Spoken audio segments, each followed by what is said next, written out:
Hello everyone, Mermaid Iona here, and in this video today I'm going to show you some of my photo editing skills. Recently, several mermaids have suggested that I make photo editing services available on commission, and I've decided to follow their suggestions. A lot of mermaids, especially professional mermaids, want professional looking images for their business, but may not know how to edit photos themselves or just want better quality editing for things like their business cards. So in this video, I'm going to show you some of my work and ability. First, I'll give an overview with some before and afters, and then later I'm going to go on into greater details of my edits.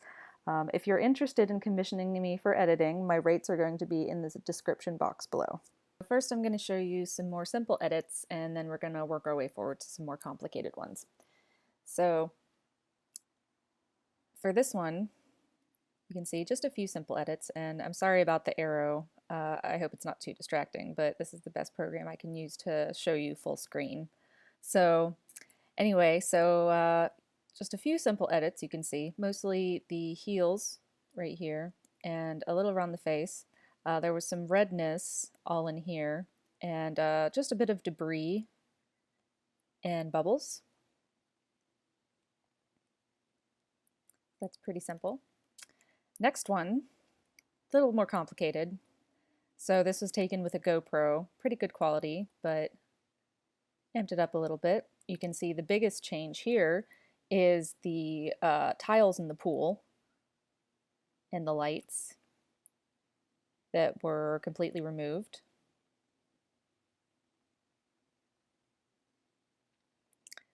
This one's more of a general one. There's a lot more work here than you can probably see, but we'll go into more detail about that kind of stuff later. Mostly it was this photo was taken after the sun had gone down and there wasn't much light. So there was a lot of bringing the light back and the contrast. This one was much the same. There's a lot more work going on here. I'll go into detail on this picture later. And in the end, I also rotated it and cropped it so the horizon wasn't off. More general editing. You can see if you look on my hair on the front and Raina's hair on the back, I fixed those, as well as some slight issues on the tails, nothing too major, but we all know how bothersome tail wrinkles can be. I'll get into more of that here in a minute as well.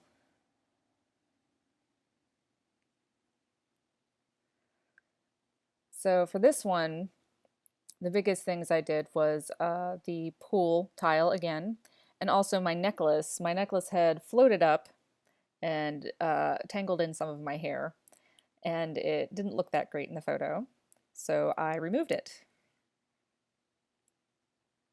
And as always, a little highlighting, a little darkening on some of the facial features. We'll get more into that later as well.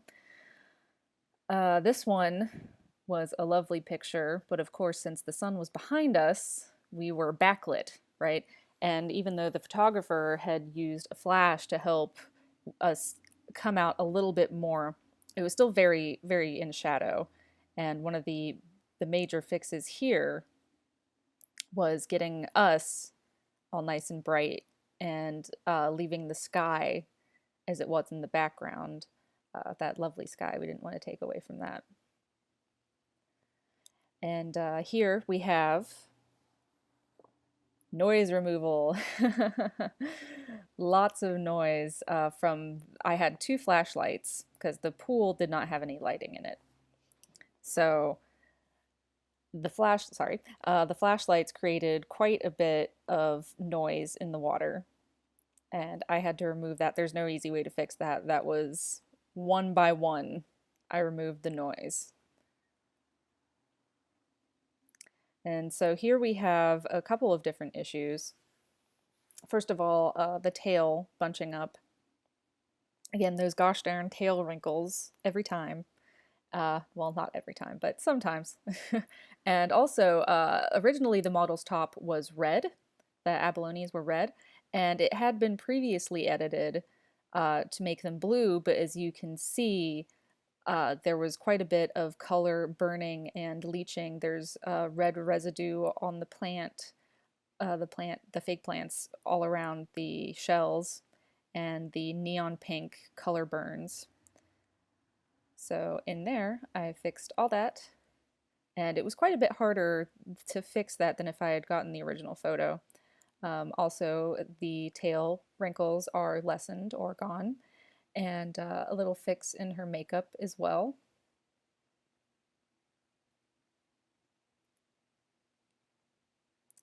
Same kind of deal here.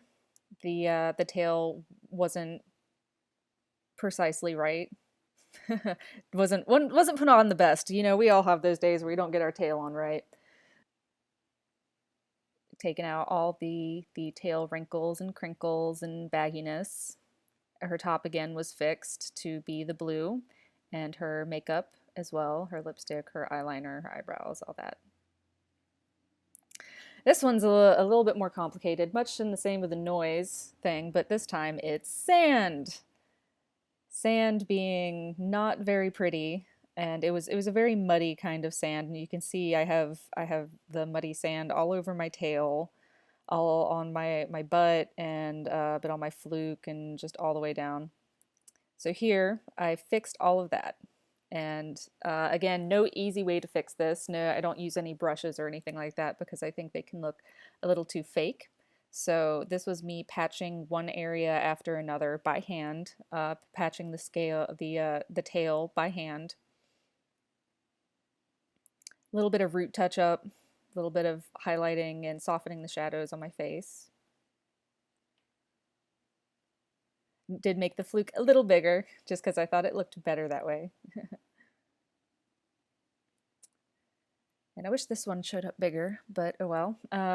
So this one is just an example of removing people or objects to, if you like the photo, but obviously some other people weren't exactly ready for the camera. So here, all of that is reconstructed. It's not perfect. The tile is a little wobbly in a couple spots, but considering it was a low-res image I was working with, it was pretty well done. So here, this is mostly general editing with the models, right? Fixing some of the underwater issues that you come across when shooting, especially with shadows making the face look, unflattering, and the makeup fading and whatnot. But mostly, if I can draw your attention to my face in the center, those are tons of tiny little bubbles, and they're all over the models too. And yeah, I was like, I can't have that. So I went in one by one and took out all those tiny little bubbles. I left the ones above my head alone. I was like, that's not worth it. But all the ones on my face and on their arms and some scattered across, all taken out. And this is an example of unflattering lighting. You can see the lighting was just not flattering at all on my face. It was a great shot, very dynamic in my opinion. And I couldn't, usually whenever I edit, I like to try and reserve as much realism as possible and avoid the airbrush look. Unfortunately, I wasn't able to avoid that in this edit, but it still came out pretty nice in the end. Some people aren't a fan of that look. They think it's too shopped, doesn't look realistic enough, but in some cases, I think it can be rather artistic looking, in my opinion. And this one is an example of photo stitching, is what I call it. It's whenever I put two or more photos together to make one good photo. So in this one, it was a pretty good picture. I liked what I was doing with my upper body, but my lower body wasn't so great. But in another picture, see, that's a final one, but in another picture, I liked how my lower body was going. But the upper body, I liked the other one better. So I was like, you know what, I'm going to put them together. So that's what I did. So upper body from that, lower body from that. And I did a little reconstruction on the fluke by blending the two flukes together, actually. So a little bit of the fluke is one picture, a little bit of the fluke is the other. Definitely a change in the color of the water because it was very brown. I wanted to make it look a little bit more tropical, a little bit more blue, and then other general editing work as well. So this one is another example of picture stitching. So I liked this one of me quite a bit better, and also the angle and the seaweed, the exposure, things like that. But Raina, the other model in the photo, wasn't exactly ready for the shot, and I liked this one of her better. So I thought I will put the two together. And we'll get into this one a little bit more later. So this is the final result of that. I took her from one photo and put her in another. And I've done this quite a few times with multiple models or people, because especially in group shots, maybe one model is, doing their thing, looking real great, and the other one isn't. And then in the next shot, it's reversed, or however many. And I've put as many as 5 pictures together that was for a birthday party with kids, because kids and them not having a great attention span. So I've done quite a bit of that to make one good photo in the end. And so that's it for the overview, and stick around for the more in-depth. Okay, to show you some more in-depth editing and what my process is, I'm bringing you to the Photoshop file here.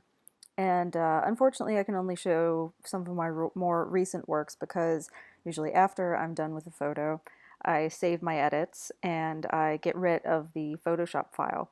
So these are some more recent ones where you can see the breakdown of all the kind of work that I do on these pictures. So we're going to hide all this. Oh. Okay, so here's the start, right?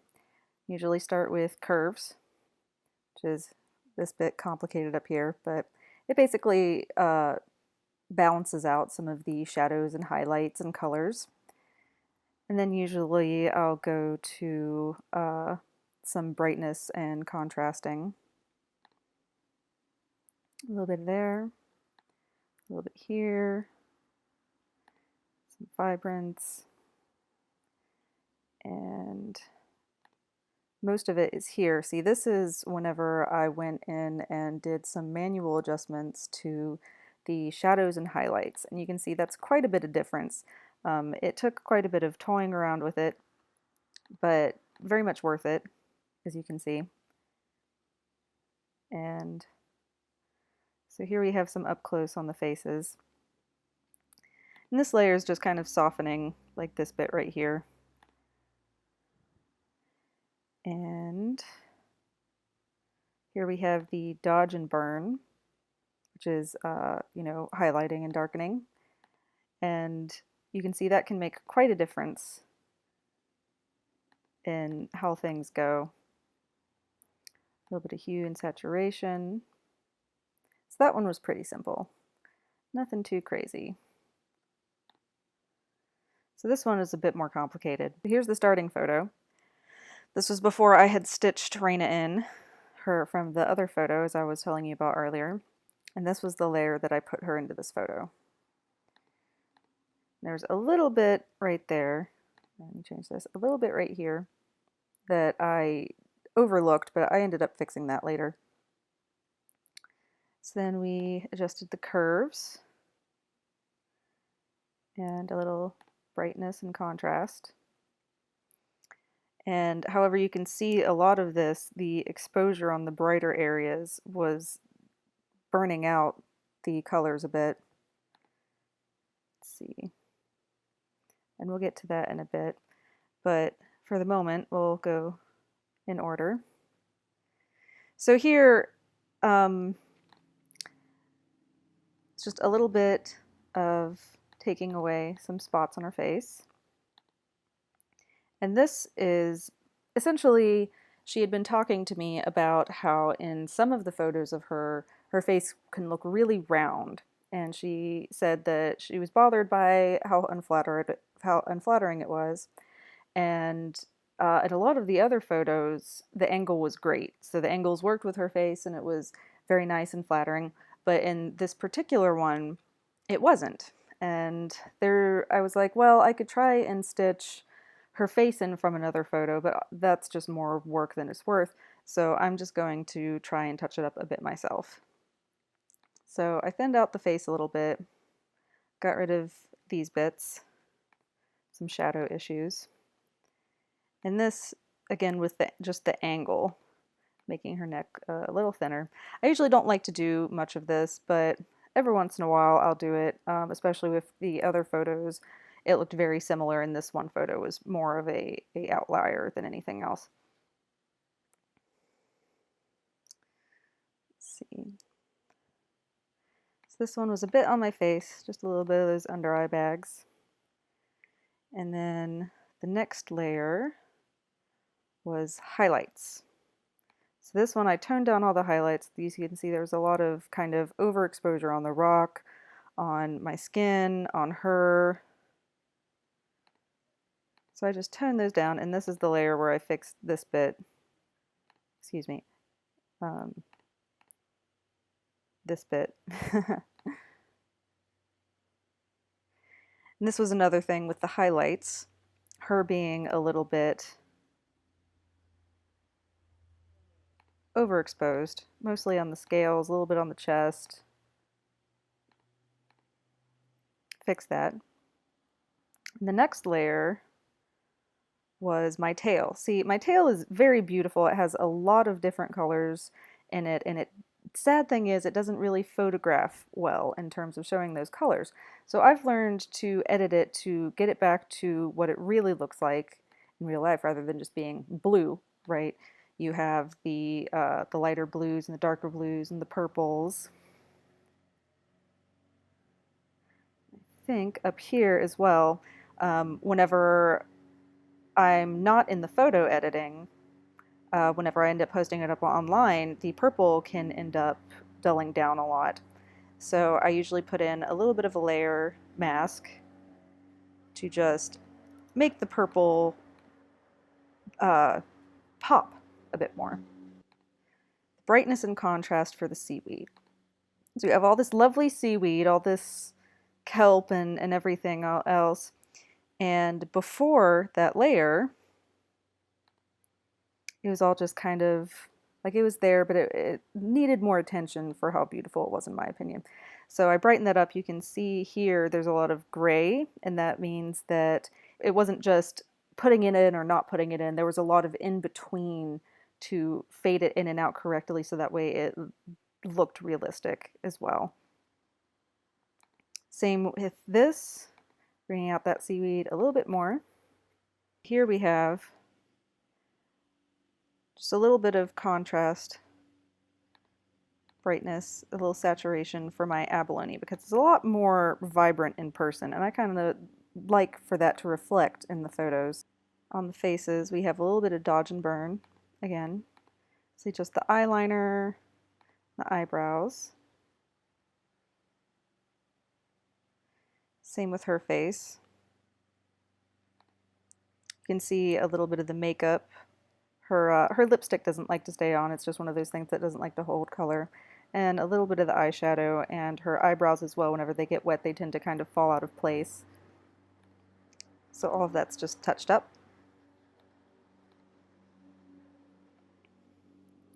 And then a final vibrance layer.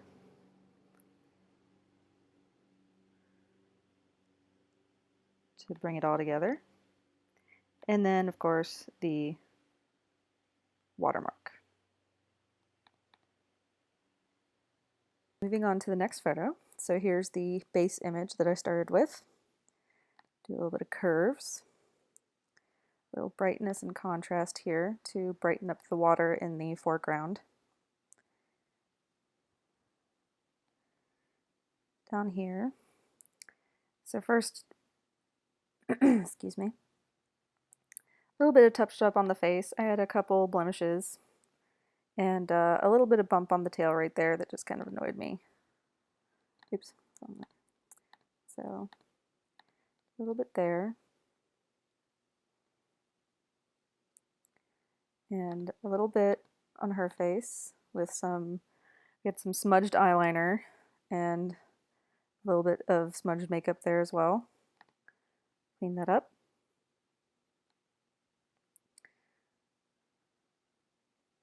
Then we have my hair. I didn't like that it had a gap right there, so I just kind of touched it up. Also down here a little bit astray. Just clean it up a bit.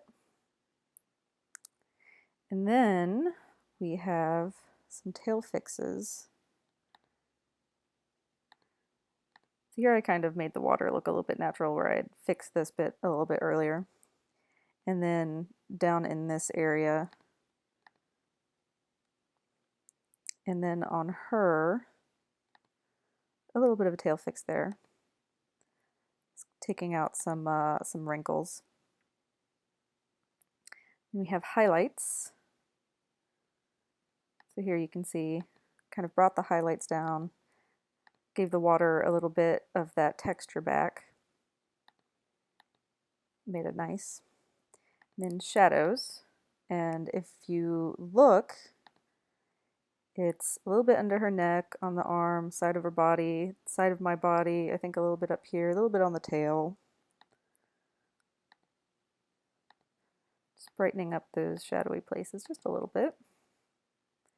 And we have some brightness and contrast for the shadowy bits as well, kind of brightening things up, making them a little bit more contrasted as well.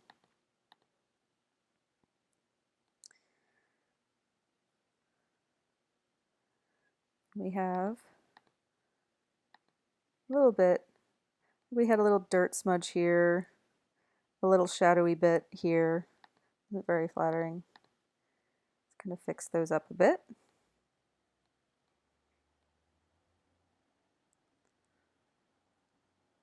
And then the little bit of vibrance, saturation for my abalone. Then some general vibrance and saturation. Here we have a bit for the rock. So I was like, that's a lovely rock. That shouldn't just be all be in shadow. We should bring out that lovely rock. I don't know, I just liked it. So I brought it out a bit, and as well as the skyline. Skyline was a bit dull, and I mean all that lovely trees and the greenery and everything. Bring those out a little bit. And this is the editing on my tail again to help the colors that it really is come out better in the photo. That's that extra layer to help the purple pop. And then we have a little bit for the fluke right here, because it felt like my tail was kind of stealing the show a little bit and hers was underwater. It didn't have as much saturation as her tail did above the water, so I just kind of gave it a little bit more. Not much, just a bit.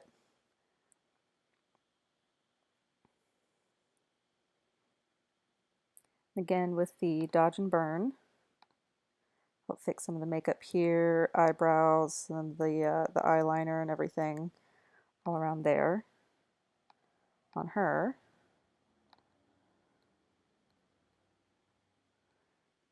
And a little bit on my face as well.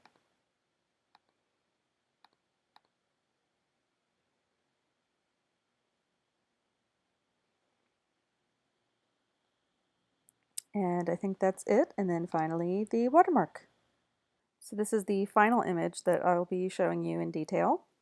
And here's the base image that I started working with. First we did some curves to help with the highlights and shadows and color. And then some highlights and shadows here. There's a lot of work with the shadows in this photo because the sun didn't want to come out for us. So it was quite dark, and the lighting was just kind of difficult. So a lot of touch-ups with that kind of stuff. So here we have some more shadow brightening. It's mostly right here on her face and on her face as well. Just brighten those up. And here we have the edits. Just little touch-ups on the faces. Mostly reducing under eye issues. A little bit of smudged makeup, a lot of smudged around here as well. And then we have her hair. You can see it kind of bunched up. Had a bobby pin there. I just thought I'd take that out. And whenever I did that, the water, of course, whenever you do something like that, it disturbs whatever you're doing around it. So whenever I do something like that, I have to reconstruct it. I mean, it doesn't look perfect, but if you scroll out, like, you can't notice it with all the rippling and everything. You can only really notice that kind of thing if you're really looking for it. So just kind of touched her hair up to make it look a little nicer. And we have some brightness and contrast. There was a lot of, as you can see with all the gray and everything here, I, blacked it out up here so that way we could still keep the lovely clouds, and as well like a little bit here so we could keep that skyline, get it from being too overexposed, and then exposing the areas where it needed it. Some of the water needed it, some of it didn't, so that was very much whatever needs it, put it in and black out for the rest. And a little bit of vibrance, and a little bit of vibrance for my abalone. Nothing big, just a little bit subtle. Then we have the Dodge and Burn layer, which you can see on both of our faces. Help just kind of clean things up. Little highlights, little darkening. Same here, both of their faces. And here we have my tail edit again, to help it look like it does in real life. And again, with helping the purple pop right there. And then we have a little bit of selective coloring for Mutiny's tail, because it was very much in shadow as well. And you can see it was just kind of all left out and in shadow, and I was like, you know what? I need to fix that. So a little bit of selective color, a little bit of brightness and contrast. And then up here is when we have the final layer to really help that tail out. It was mostly shadow fixing. There's a little bit here as well, and a little bit on her tail. So that just really made that tail pop and look pretty like it should. It's a very pretty tail. Then we have some final contrast and brightening just to help all the models pop out of the water rather than being kind of, all mucked up because of the sun not wanting to come out. I'll just put a little sunshine in there for us. Just the tail bulges right there and right there. Just kind of bump them down a little bit. And so yeah, before, after. And just to show you real quick, after that I straightened the photo out. You see the horizon was tilted. And so just a straightening and cropping just to get it all even keeled, looking nice. That's a quick glimpse into some of my abilities and a little bit in depth with my editing. And if you would like to commission me for some photo editing, the rates are going to be in the description box below. Thank you very much for watching.